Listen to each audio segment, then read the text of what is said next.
bonsoir à tous. Les titres de ce journal. Le ministre des Transports était ce lundi face aux médias. Bilan et perspective des transports de 2011 à 2019. C'est autour de cette thématique que Aboubacar Silla a ancré sa prestation.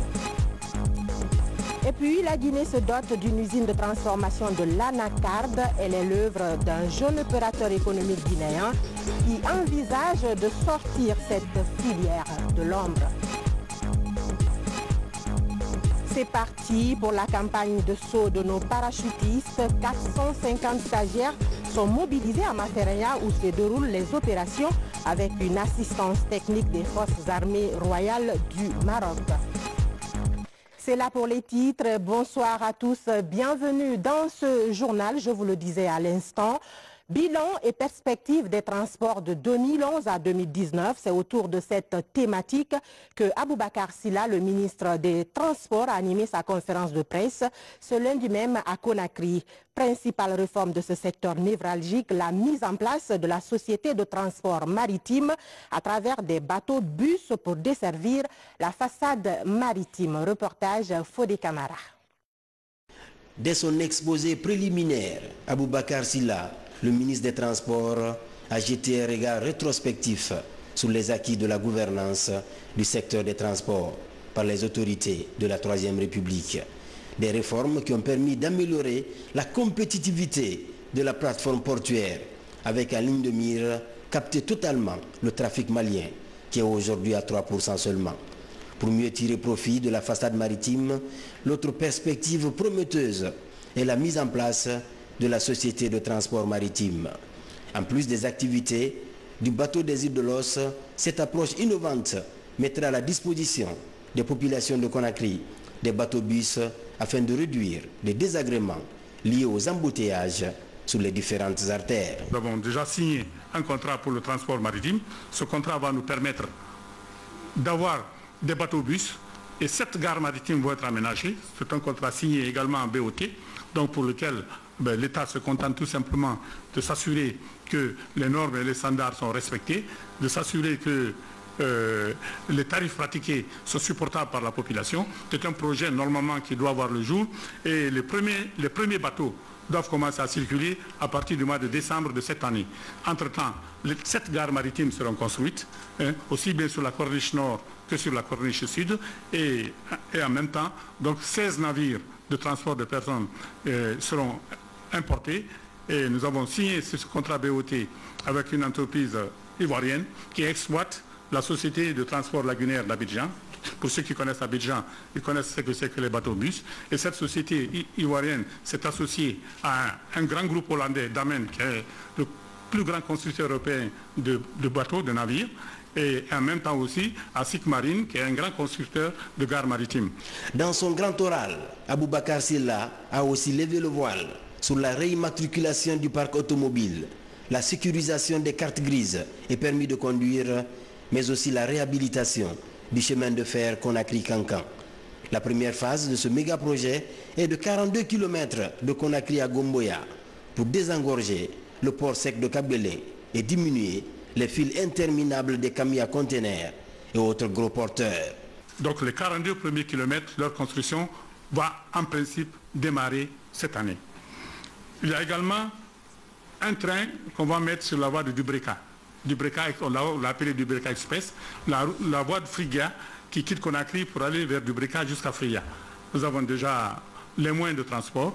Et c'est une question également aussi, ce n'est pas des projets à long terme ou des idées de projets, encore moins des promesses, c'est tout simplement des projets concrets pour lesquels des financements sont obtenus et donc il s'agit tout simplement de les mettre en œuvre pour que ce projet voit le jour et que toutes les localités qui sont riveraines de cette ligne de chemin de fer également puissent être desservies par un train et tout ceci va contribuer à désengorger notre capitale Conakry. Dans le sous-secteur aérien, les indicateurs se remettent au vert. De 6 en 2010, 13 compagnies desservent aujourd'hui l'aéroport international de Conakry-Bessia. Le trafic aérien passe de 248 000 passagers en 2010 à plus de 500 000 en 2018. Quant au trafic fret, il a quasiment doublé.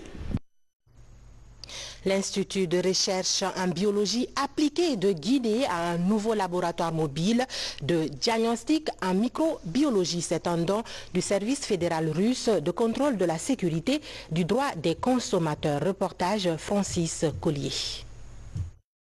Connu sous le nom de Pastoria avant 2014, l'IRBAG, Institut de recherche en biologie appliquée de Guinée, continue de renforcer ses capacités pour répondre aux attentes du gouvernement. Après l'implantation du centre de recherche en épidémiologie, microbiologie et de soins médicaux par la coopération russe pendant la période d'Ebola, aujourd'hui l'IRBAG bénéficie d'un laboratoire mobile de recherche. L'agréable événement qui nous réunit aujourd'hui est la remise officielle d'un deuxième laboratoire mobile et ses équipements offerts par le service fédéral de contrôle de la qualité, de la sécurité des droits des consommateurs et de la prospérité de l'homme. Continuerons de soutenir les initiatives des dirigeants russes visant à améliorer la qualité de vie des citoyens guinéens, surtout dans un domaine aussi important comme la santé. Ce laboratoire mobile est un don du service russe de contrôle de qualité pour le respect des droits des consommateurs à travers Russal. Un geste qui réjouit les autorités de l'enseignement supérieur et de la santé. Ce don vient répondre à un impérieux besoin du ministère de l'Enseignement supérieur et de la Recherche scientifique, celui de faire de l'IRBAG référence pour la solution de la problématique des recherches et le diagnostic rapide de toutes les maladies virales. L'expérience a été démontrée en 2014 lorsqu'il y a eu l'épidémie, la fièvre hémorragique à virus Ebola. Je suis convaincu que ce laboratoire mobile de surcroît va nous permettre de poser rapidement des diagnostics. Ce laboratoire mobile de diagnostic express mis à la disposition de l'Institut de recherche en biologie appliquée de Guinée favorisera la qualité de la recherche et de la formation pour enfin préserver la santé des populations guinéennes. Le diabète de l'enfant, qu'est-ce que c'est? Cette question, chacun se la pose lors de l'annonce du diagnostic d'un diabète, d'où le concept « Je suis un jeune leader dans la lutte contre le diabète ». 26 jeunes diabétiques sont formés pour devenir des modèles dans le combat contre la stigmatisation. Ils sont venus de 11 pays de l'Afrique francophone pour se retrouver à Koya afin de coordonner leur stratégie. Une première dans la région africaine. Adiatou Bari. Ils sont jeunes et ont en commun une maladie incurable, le diabète. Âgés de moins de 25 ans, ils vivent tous avec la maladie depuis leur enfance. Venus de 12 pays de l'Afrique francophone, chacun dans son pays a vécu la discrimination et même l'exclusion à cause de son statut diabétique. Quand je me présente en disant que je suis diabétique, je vois déjà l'égard des autres, la vision des autres à ma personne. C'est comme si on disait que j'avais une maladie tellement horrible. Les gens c'est en un mot la stigmatisation, le rejet. C'est ça. Et ça, c'est quelque chose qui nous freine beaucoup. La vérification du taux de glycémie dans leur corps est un exercice quotidien auquel ils sont soumis. À l'affiche du résultat du glucomètre, leur vie ne dépend que d'une injection d'insuline pour normaliser le taux de glycémie. Mais dans leurs pays respectifs, ces jeunes porteurs du diabète ont la même difficulté, l'accès à l'insuline. Par exemple, au Burundi, ça coûte cher. Entre 22 000 et 25 000 burundais, c'est trop cher. Et toutes les personnes n'ont pas ce glycomètre pour mesurer la glycémie. Alors ça s'achète combien? 60 000 ou 70 000 francs. C'est trop cher vraiment. Aujourd'hui, ils travaillent tous sur un projet, être leader pour changer le regard de nombreuses personnes sur les malades diabétiques comme les enfants. La campagne touche Kendoumaya, un petit village de Koya. Ici, le programme commence pour ces porteurs de diabète par l'apprentissage à l'adaptation des quantités d'insuline, de l'alimentation saine et surtout la pratique d'exercice physique. L'autre volet de l'initiative Jeunes Leaders dans la lutte contre le diabète en Afrique est le montage de projets. Sur le développement de projets, puisque pour les plus motivés parmi eux, nous trouverons les moyens de leur permettre de faire un premier projet Et puis ensuite, peut-être un autre plus important, l'idée étant que au-delà de leur implication au sein de leur communauté, ils puissent s'engager chacun individuellement au sein de leur pays, voire au niveau international, pour changer le regard du diabète en Afrique. Le projet Jeunes Leaders dans la lutte contre le diabète est une initiative de la Fédération internationale du diabète pour la région africaine. Ces 26 jeunes déjà formés sont désormais des défenseurs de la cause des enfants diabétiques dans leur pays. Pour la Guinée qui occupe la présidence de l'organisation, 7 jeunes leaders sont choisis. Leur mission est d'aider les 760 enfants malades à surmonter leurs peurs, mais aussi favoriser l'accessibilité aux soins. Santé toujours, le cœur est un organe fragile et doit donc être ménagé. Une ONG qui œuvre dans la lutte contre les maladies cardiovasculaires en Guinée vient d'organiser une marche pour la santé. Les participants ont marché du stade du 28 septembre au Palais du Peuple, une activité couplée à celle de dépistage gratuit pour les enseignants. Aboubakar Junior Camara. J'aime mon cœur et je le protège. C'est le thème retenu cette année pour célébrer la journée mondiale du cœur.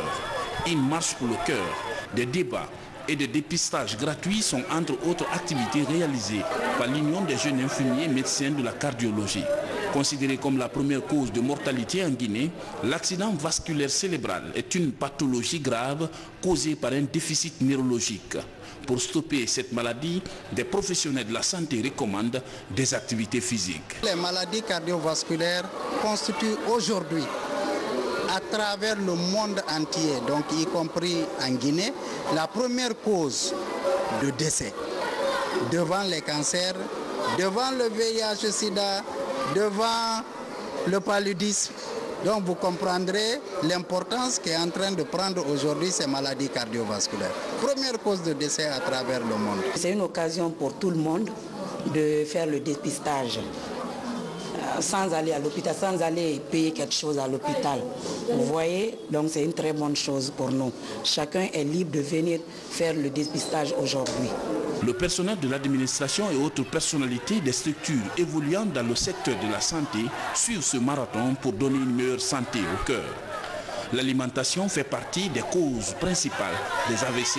On veut signifier à la population qu'il faut combattre impérativement la sédentarité. Donc, et en dehors de cette activité de marche, nous allons faire d'autres activités qui sont en vie, comme les activités de dépistage, qui seraient prises en charge par des médecins spécialistes en cardiologie et en neurologie, même en rééducation fonctionnelle, pour voir, c'est-à-dire le profil de beaucoup de malades, comme par exemple les malades qui viennent avec des problèmes de crise cardiaque, ainsi de suite. En partenariat avec le ministère de l'Éducation et le ministère de la Communication, les jeunes infirmiers et médecins de la cardiologie organisent des dépistages gratuits pour les enseignants, les journalistes et le personnel de la police. Un espace d'échange entre les professionnels de la santé et les populations sur les méthodes de prévention de cette pathologie, qui constitue de nos jours 31% des décès mondiaux. Deuxième titre de ce journal, la Guinée se dote d'une usine de transformation de l'anacarde. Cette unité industrielle est l'œuvre de Mohamed Djaouné, un jeune opérateur économique guinéen. L'usine est située dans le secteur de Baladou, à 9 km de la commune urbaine de Kankan. Son inauguration a mobilisé du beau monde. Reportage Lancé Koulibaly, Mamadouba Bangoura. Avec une capacité de production de 10 000 tonnes par an, Djaouné Agro-Industrie s'est doté de nouvelles technologies à travers l'expertise des partenaires, des équipements modernes et de dernière génération. Au niveau de la chaîne de production, toutes les machines sont manipulées par des Guinéens formés par des techniciens vietnamiens. Une manière de préparer ces derniers à prendre la relève. L'usine emploie près de 500 travailleurs, dont 80% de femmes. On comprend dès lors l'enthousiasme des populations de Kankan-Nabaya, première région productrice de l'anacarde en Guinée. L'ambition du promoteur est d'augmenter la capacité des infrastructures en construisant d'autres usines dans le pays pour imposer à travers la qualité des produits le label Guinée. Le choix de mettre la priorité de la société sur la production et la commercialisation de l'anacarde a été motivé par notre ambition de faire de cette culture un modèle de croissance et un des leviers pour le développement économique et social de notre pays. Après plus de 10 ans d'expérience confirmée dans ce domaine, nous avons compris qu'il fallait se tourner vers l'industrialisation pour apporter une valeur ajoutée à ce produit. Cette unité agro-industrielle est une réponse aux préoccupations du gouvernement quant à la transformation de cette denrée dont la culture est en pleine expansion. Je voudrais donc remercier le groupe Diaoné Agro-Industrie de procurer ce bonheur au milieu de l'industrie que je suis, d'inaugurer la première unité de transformation de l'anacarde dans d'autres pays et qui, je le sais, est une première étape dans les activités que le groupe compte mener dans l'avenir. Je suis également heureux que ce soit ici à Kankan que cette première unité industrielle de transformation de la noix de cajou soit implantée. Parce que chacun de vous sait combien de fois Kankan est cher à Monsieur le Président de la République, le professeur Alpha Condé. Je voudrais aussi féliciter le groupe Diaoné Agro-Industrie qui traduit une volonté politique.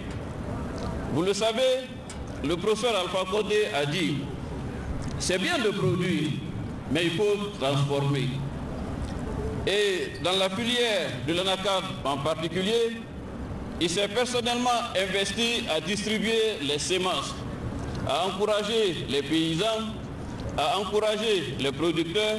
C'est cette politique qui a permis aujourd'hui d'implanter une unité industrielle, parce que s'il n'y avait pas eu de production suffisante, il n'y aurait pas eu de pertinence pour l'implantation d'une unité comme celle-là.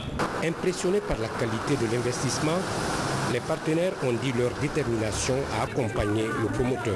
Dès la gestation de ce projet, Afriland First Bank y a cru et s'est mis à contribution pour que nous soyons ici ce jour à ce stade terminal. Avec l'installation d'une usine de cette envergure, la Guinée peut se réjouir d'amorcer sa révolution industrielle dans la filière anacarde. La réalisation de cette usine va sans nul doute contribuer à lutter contre la pauvreté et la précarité par la création d'emplois dans le village de Banadou, site d'implantation. Du côté de Mamou, des producteurs de maïs et du riz des préfectures de Kindia, Koundara et Labé, victimes des récentes catastrophes naturelles, renforcent leur résilience. Les principales questions abordées sont les techniques de gestion post-récolte et le développement organisationnel. Mamadou Pati-Baldi. En Guinée, la relance de la production du maïs et du riz est au centre des préoccupations du gouvernement. Depuis l'apparition des chenilles lésionnaires d'automne en 2017 et le retrait précoce des grandes pluies, la production a considérablement baissé ces dernières années. À Mamou, des producteurs venus de Kindia, Labé et Koundara renforcent leur résilience sur les techniques de gestion post-récolte et le développement organisationnel. Le maïs et le riz sont des cultures stratégiques en Guinée dans le cadre de la sécurité alimentaire et nutritionnelle des populations. Donc tout fléau qui vient attaquer ces cultures, il est de notre devoir en tant qu'agence technique des Nations Unies de lutte dans le cadre de la lutte contre l'insécurité alimentaire de venir en appui au gouvernement et aux populations guinéennes. Donc nous travaillons pour le renforcement de la résilience de ces populations pour qu'elles aient vraiment la capacité de revenir à une situation normale ou meilleure à celle dans laquelle ils se retrouvaient avant l'impact d'un nuisible qui est la chenille légionnaire ou d'une autre catastrophe nutritionnelle comme des sécheresses ou des inondations. La particularité du PAM dans ce projet, c'est de chercher d'abord à mettre tous les acteurs ensemble parce que en fait le PAM vise à lutter contre la faim dans le monde et pour le faire, alors nous demandons à tous les acteurs de se mettre d'abord ensemble, de conjuguer le même verbe et que chacun respecte son engagement. Initié conjointement par la FAO et le Programme alimentaire mondial sur le financement du gouvernement japonais, ce projet intitulé « Renforcement des moyens d'existence aux populations affectées par les catastrophes naturelles en Guinée » vise à aider le gouvernement à encourager les producteurs à mieux s'investir dans la production pour lutter contre la pauvreté. Ça a porté parce que le premier appui, c'était l'apport des intrants et autres, ce qui a permis aux producteurs qui avaient perdu de reconstituer leur capital productif. Ils ont reçu une formation par rapport à la culture du maïs et des autres cultures qui avaient été attaquées. Donc c'était un appui considérable parce que ça leur permettait de relancer leur activité. Au cours de cette formation, une plateforme d'innovation agricole a été mise en place pour aider les 450 ménages victimes des calamités naturelles d'accroître la production et la commercialisation dans leurs différentes zones de production afin de promouvoir l'autosuffisance alimentaire dans le pays. Et puis, comment lutter contre la lourdeur administrative dans les secteurs publics et privés? Le sujet était récemment en débat lors d'une rencontre des acteurs de ces deux domaines. Les échanges ont abouti à une série de recommandations consignées dans un document. Mamadou Saliouba. Premier du genre, le Forum national sur la gouvernance réunit plusieurs centaines de participants. L'événement se veut un rendez-vous d'échange sur la simplification des procédures administratives. Tour à tour, des membres du gouvernement et autres responsables publics et privés expliquent les réformes engagées dans leurs secteurs respectifs pour mieux satisfaire les populations. Dans le domaine économique, l'Agence de promotion des investissements privés est citée comme modèle pour la simplification des procédures de création d'entreprises. Dans le secteur sanitaire, l'hôpital régional de Kankan est apprécié pour la qualité de ses prestations. Nous avons mis en place, au regard du ratio fort de décès maternels par naissance vivante, on est au jour d'aujourd'hui de 900 à peu près décès maternels pour 100 000 naissances vivantes, on est passé à 550. Donc il y a eu de l'effort. Mais pour la région de Kankan, notre ratio est encore au-dessus de cette moyenne nationale. Toutes les femmes en difficulté d'accouchement dans les sous-préfectures de Kankan, nous nous donnons les moyens d'aller les chercher, les amener à l'hôpital régional. Celles qui doivent être assistées par d'autres moyens le sont, mais celles qui doivent bénéficier d'une césarienne sont césarisées. L'objectif principal de l'organisation de ce forum est de regrouper les acteurs de la société civile, les cadres de l'administration publique et les employés du secteur privé, et afin de discuter de la problématique de la gouvernance en République de Guinée, afin de trouver des solutions pratiques aux problèmes de procédure. Cette rencontre de haut niveau sur la gouvernance se tient au moment où la Guinée est engagée dans un vaste chantier de réforme et de modernisation de l'administration. C'est pourquoi le département des mines et celui de l'enseignement supérieur sont distingués pour les réformes amorcées. Dans le cadre minier, ça nous a permis de comprendre que le gouvernement a fait assez de réformes pour permettre aux Guinéens et pour permettre au pays d'avoir la position que nous avons aujourd'hui. Et ces différentes réformes ont permis réellement de comprendre que le pays aujourd'hui est en train d'évoluer. Par l'Organisation pour le changement positif, cette rencontre de partage a abouti à une série de recommandations consignées dans un document de plaidoyer.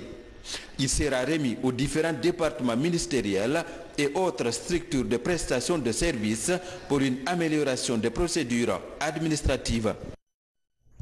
On en vient à présent à l'altercation samedi entre les forces de l'ordre et les militants de l'Union des forces démocratiques de Guinée. Le véhicule du chef de file de l'opposition, Cellou Dalein Diallo, a été endommagé au moment où les forces de l'ordre sécurisaient la zone où devaient passer les anciens présidents François Hollande et Abdoulaye Wade. Depuis, les commentaires vont dans tous les sens. Là-dessus, le contrôleur général Ansoumane Kamara Bafoye donne des précisions. Il est au micro de notre reporter Alpha Siagaba.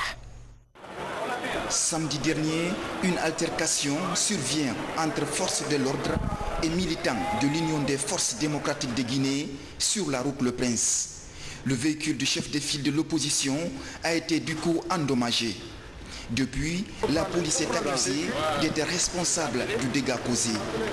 Ce matin, les autorités en charge de la sécurité donnent des précisions sur ce qui s'est passé.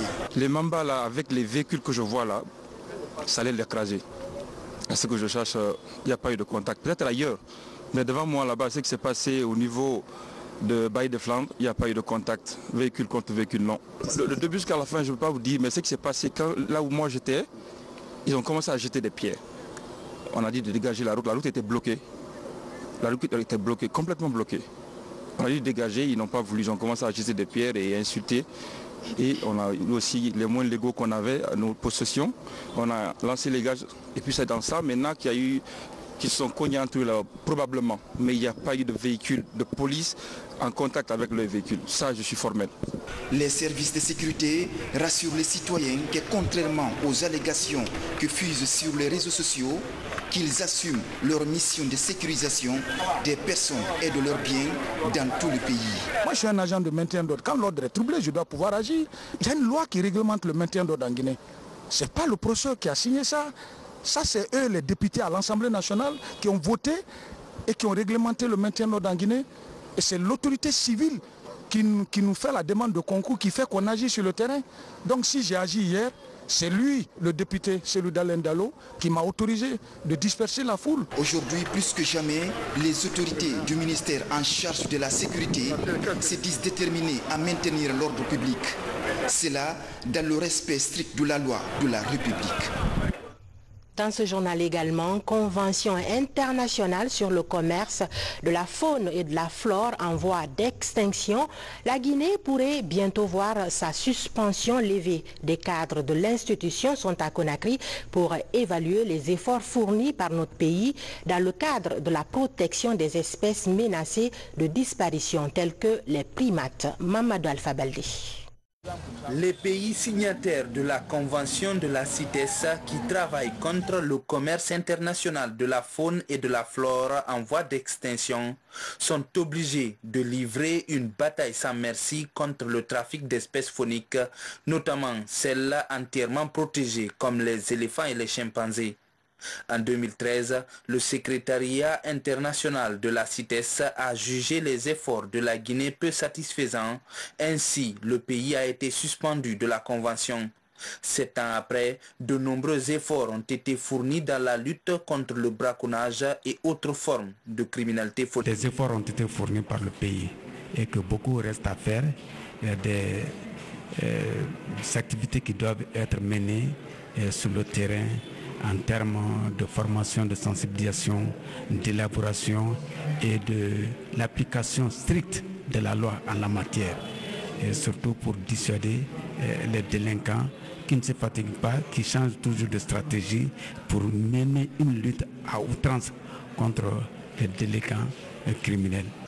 En ces jours de travail dans le pays, ces émissaires de la CITES constatent les changements opérés dans ce domaine. De nombreux procès et condamnations de trafiquants sont enregistrés et des filières souvent bien organisées sont démantelées. Des avancées qui pourraient amener l'institution à reconsidérer sa position. Il y a un changement de mentalité politique, engagement. Les acteurs sont beaucoup plus actifs. Les différents partenaires se sont retrouvés pour améliorer le contrôle de ce qui se passe sur le terrain au niveau de la faune et flore sauvage.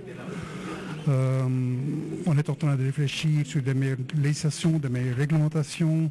Il y a une communication interne. Les contrôles sont nettement mieux. Il y a eu des saisies.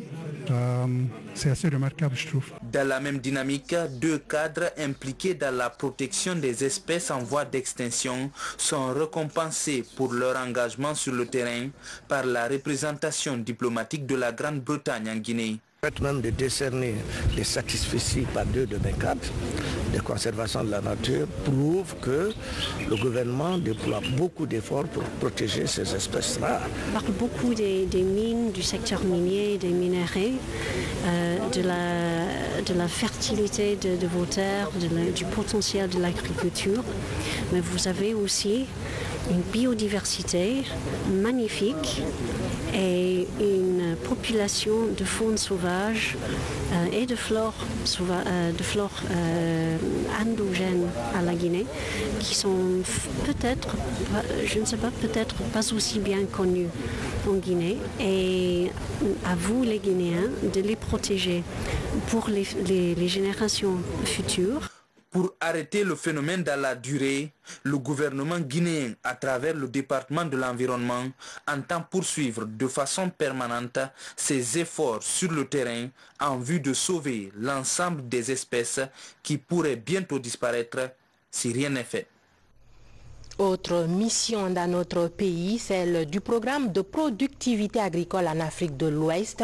Une deuxième mission de prospection sur l'île de Fotoba pour échanger avec les populations insulaires sur l'appui à faire quant au développement des activités agricoles et halieutiques. Ansoumane Toumani Kamara, Yaya Tunkara.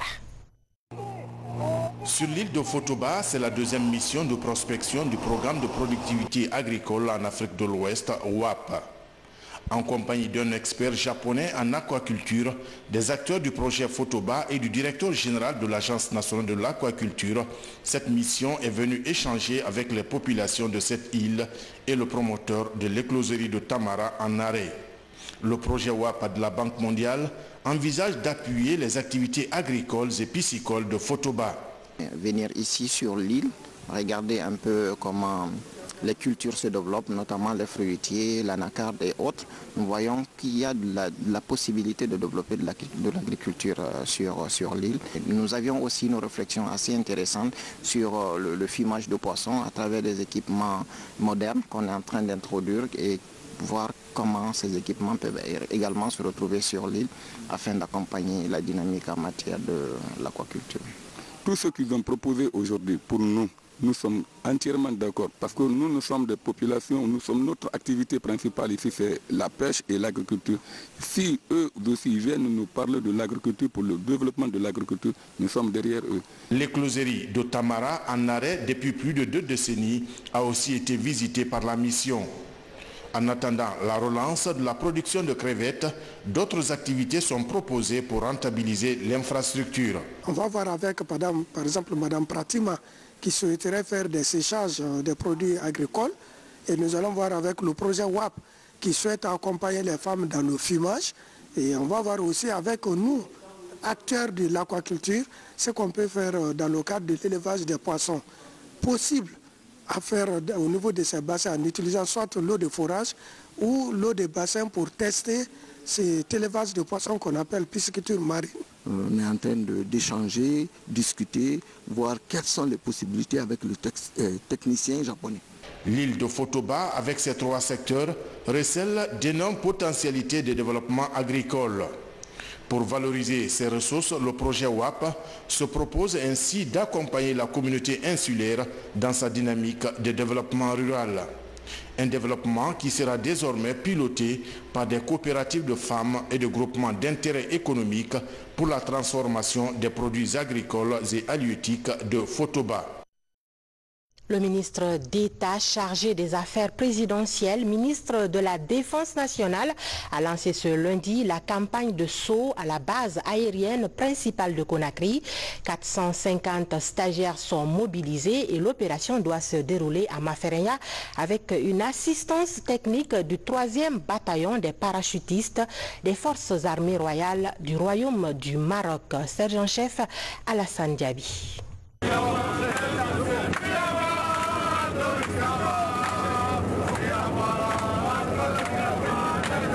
La matinée de ce lundi connaît une ambiance bon enfant. Ici, à la base aérienne principale de Conakry, où un groupe de 120 soldats, en rang très décontracté, ont hâte de vivre leur première expérience de saut. Dans leur équipement adéquat, ils n'attendent que des instructions avant de s'embarquer à bord de ce cargo. Après 35 km à vol d'oiseau, ils sont largués au sud-est de Conakry, à Mafereya, à 400 mètres d'altitude. Il y avait de l'ambiance à l'appui, mais la troupe avait la motivation, ça chantait jusqu'au lieu du saut. Et la sortie aussi, impeccable, donc rien du mal. Tout le monde a bien atterri dans les bonnes conditions.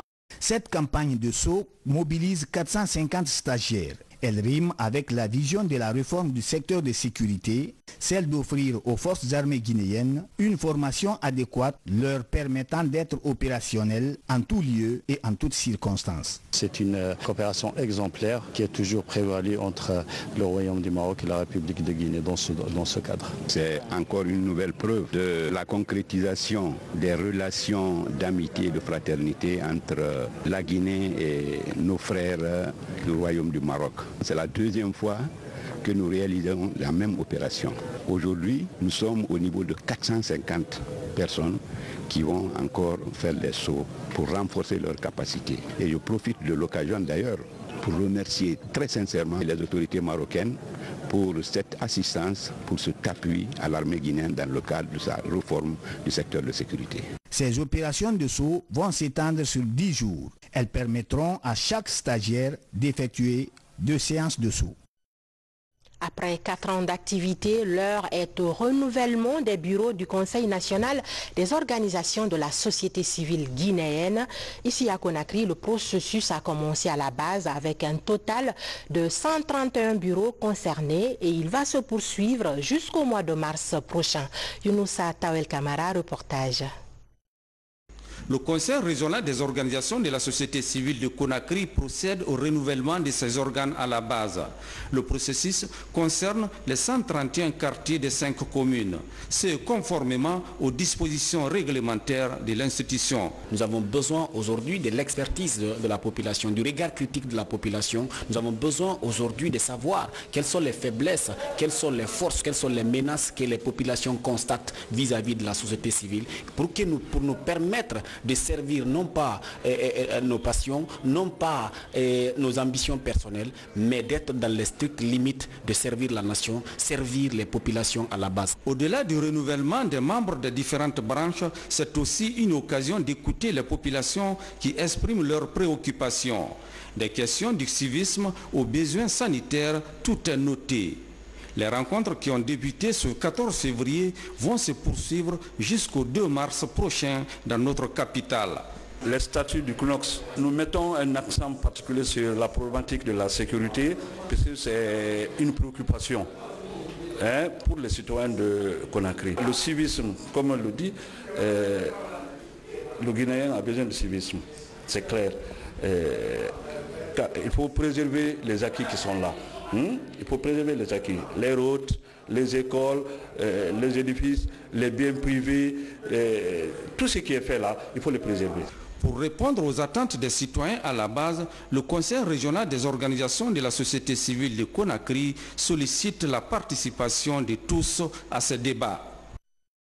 Voilà qui met fin à ce journal. Merci de l'avoir suivi. Je vous retrouve demain à la même heure et sur la même chaîne, la RTG Coloma. Bonsoir chez vous.